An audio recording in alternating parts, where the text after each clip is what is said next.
Zubić i prijateljstvo. Jednog dana, u jednoj čudesnoj i skrivenoj zemlji koja nam je bliže nego i sami mislimo, na svijet je došao jedan mali, bijeli i nadasve zanimljiv zubić. Sramežljivo je provirivao, prvo samo malo, a kasnije sve više i više, uzdižući se prema svjetlosti. Svi su bili veoma uzbuđeni zbog njegove pojave.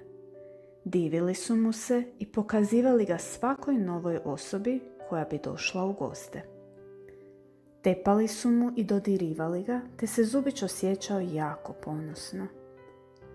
S vremenom je zasjao u svom punom sjaju, te se svakodnevno divio svojoj ljepoti.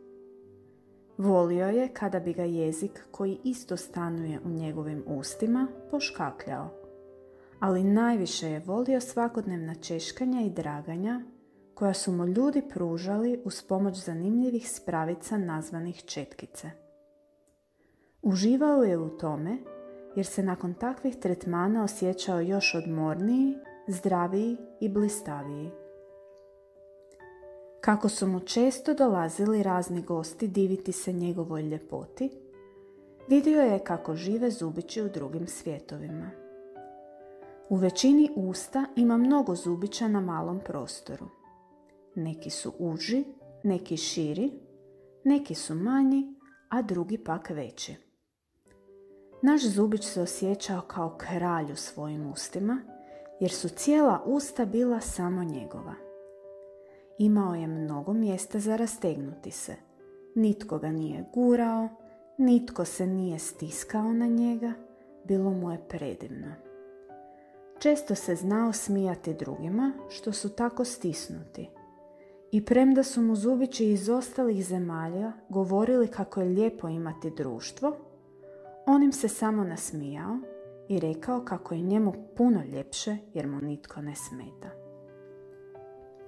Kako su prolazili dani, oko Zubića su se počele pojavljivati male kvržice.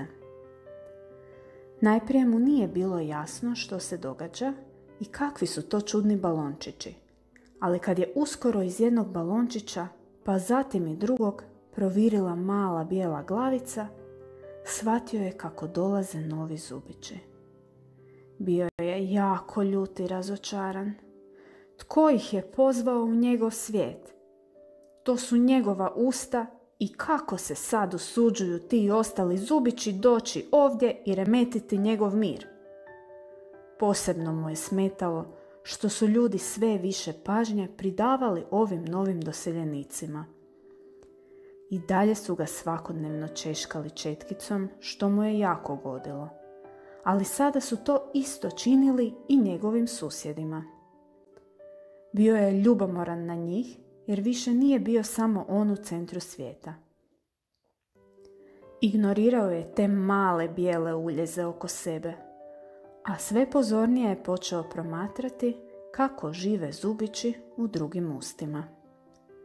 Počeo je primjećivati kako tamo zubići međusobno surađuju, kako zajedno grickaju i žvaču stvari koje im vlasnici stavljaju u njihov svijet. Više mu nisu izgledali stisnuto i nagurano, već su mu počeli izgledati kao biseri posloženi u najljepšu ogrlicu kad bi se netko od gostiju nasmijao. Pomislio je kako su ostali zubići ipak bili u pravu kad su mu pričali o tome kako je lijepo biti okružen prijateljima. Naposljetku se plašljivo obratio jednom od svojih susjeda, te su s vremenom počeli pričati o svemu i svačemu. Sprijateljio se s jednim, drugim, pa zatim i trećim zubićem, sve dok nije postao dobar sa svima. Shvatio je kako imaju mnogo zajedničkih tema, te da vrijeme zanimljivije prolazi u razgovoru s prijateljima. Nije mu smetalo ni to što su neki zubići bili jako blizu njega, jer je osjećaj zagrljaja s prijateljem nešto posebno. Zajednička četkanja i masaže prolazile su u vedrijem i zabavnijem tonu. Postalo mu je jasno i zašto su zubići toliko različiti. Neki su deblji, neki tanji, neki viši, a neki niži. Jedni su bili bolji u jednoj vrsti, a drugi u drugoj vrsti poslova koje su im ljudi zadavali. Svi zajedno su kao tim djelovali savršeno, te su nadopunjavali jedni druge.